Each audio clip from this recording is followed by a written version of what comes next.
안녕하세요. 학교변호사 김영미입니다.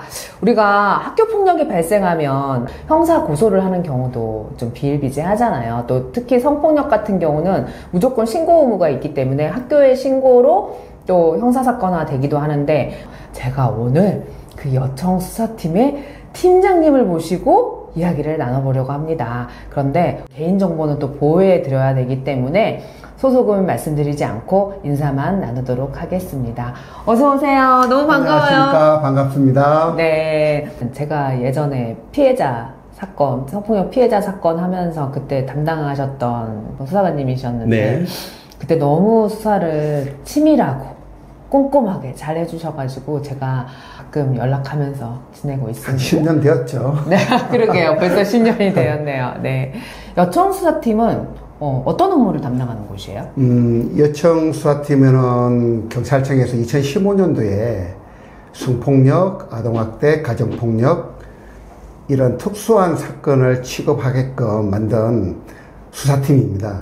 기본적으로 여성과 청소년 관련된. 맞습니다. 사회적 약자를 대상으로 하는 범죄는 여청수사팀에서 모두 취급한다고 보시면 됩니다. 네. 학교폭력이 형사사건화 돼서 접수되는 건수가 얼마나 되나요?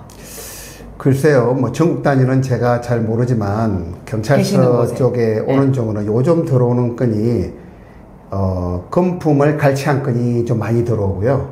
요즘도 금품 갈취가 있어요? 그렇습니다. 학교폭력에서? 네, 많이 있고요. 네. 또 단순히 금품 갈취로 끝나는 게 아니라 수반들에게 폭행이나 그게 또한 또 협박도 하고 또 누군가 또 자기도 갈취를 그런 명령을 받고 또 다른 친구들한테 돈을 뺏어서 상납하는 이런 고리까지 있는 누가 봐도 범죄로 보이는 사안이 많이 들어오고 있습니다. 수사하는 과정에서 보면은 양 학생 간의 당사자보다도 보호자들의 감정싸움이 번지는 경우가 꽤나 있기 때문에 그런 부분을 잘 조절해야 되는데, 될 수 있으면 경찰 회복적 활동에 주력을 하고 있습니다.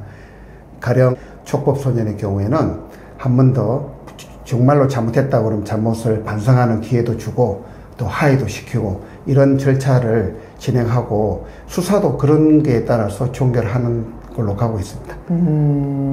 그러면 수사 단계로 갔으면 그때는 이제 종결할 방법이 없어요? 촉법인 경우에는 소년부 송치를 우선으로 하고 범죄소년의 경우는 검찰로 송치를 하는 게 일반적이잖아요. 그 과정에 대해 화해해서 단순한 폭행 또 모욕적인 욕설 이런 거는 현장에 또 수사를 하다가 상호 처벌 불은 받으면은 종결하는. 그거는 이제 반의사불벌죄니까. 그렇습니다. 친고죄, 그럼 친고죄나 반의사불벌죄 아닌 거는 어쩔 수 없이 그냥 쭉 가야 되는 거네요. 종결 못 시키고. 그렇죠. 그렇게 해야 되고요.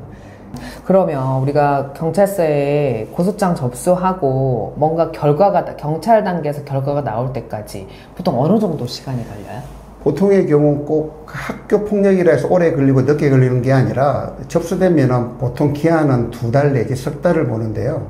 고소하거나 수사를 받는 입장에서는 어느 정도 시간이 걸릴지 예측이 되면 그래도 마음의 준비를 할 텐데, 어떤 경우는 뭐 바로바로 끝내기도 하지만 어떤 경우는 되게 늦어지기도 하고 막 그래서. 그래서 사건을 진행하다 보면은 진행 결과 통지라는 걸 중간 통지를 하게끔 되어 있습니다. 그래서 고소나 진정을 넣었던 분한테 사건 진행 중간 통지를 우리가 의무적으로 하게 돼 있고요. 결과 통보도 당연히 하는 거고, 담당 수사관 이름을 잘 모르는 케이스가 많아요. 중간중간에 궁금하면 물어볼 수도 있는 문제인데, 물어보고 싶은데 연락처를 모르는 케이스가 꽤나 있더라고요. 그럼 어떻게 하면 알 수 있어요? 내 사건을 누가 담당하고 있는지 알려면 어떻게 해야 돼요? 글쎄요. 그거는 처음부터 물어봐야 되는데 저 같은 경우는 직원들 명함을 다 파줘서 사건 민원인들한테 반드시 교부하도록 하고 있습니다. 그래서 연락처와 담당하는 누구다는 거를 알려주게끔 제가 지침을 내려서 좀 아주 좋은 방법이네요. 도움이 좀 들었죠. 아이들 사건을 많이 하시잖아요. 그러면 부모들한테 피해든 가해든 간에 좀 당부하고 싶은 말씀이 있다면? 그 피해를 당한 보호자 입장이 되면 당연히 화가 나고 뭔가를 법적으로 또는 뭔가를 그 손해를 배상받고 싶은 마음이 크겠지만, 범죄라고 인식되는 것은 당연히 법적인 제재를 하게 되지만은 그렇지 않고 또래 간에 일어날 수 있는, 의뢰에 일어날 수 있는 문제는 좀 크게 보고 처리를 했으면 하는 바람이 있습니다. 가해 측 부모한테 해주고 싶은 말은? 가해자 부모는 좀 객관적인 시각을 가질 필요가 있습니다. 객관적 시각을 가진다는 것은 내 아이도 뭔가 다른 아이한테 피해를 줄 수 있다는 그런 시각인데요. 그렇게 하면은 다른 아이의 상대방을 이해할 수 있는 마음이 생기고 그로 인해 갈등이 설령 있다 하더라도 갈등을 조기에 수습할 수 있는 그런 좋은 기회가 될 수가 있거든요. 그래서 내 아이만 생각할 게 아니라 상대 아이도 좀 생각하는 마음을 좀 가졌으면 합니다. 그러니까 보통 이렇게 부모 싸움이 되는 이유가 가해 쪽 부모나 가해 학생이 자기 잘못을 인정하지 않고 계속 뻔뻔하게 나오니까 이제 결국은 그렇죠. 문제가 되는 경우들이 네. 많잖아요. 네. 행위에 대해서 화가 나는 분도 있지만 추후에 사과를 하지 않는다. 또 어떤 상해든 폭행에 대한 어떤 치료비 배상이 되지 않는다. 이런 문제가 갈등이 매우 전폭이 되고 그렇다 보면 아이들이 사실은 부모 감정 싸움이 되면 아이들이 같은 학교에 다니기가 매우 어려워지는 케이스가 많아요.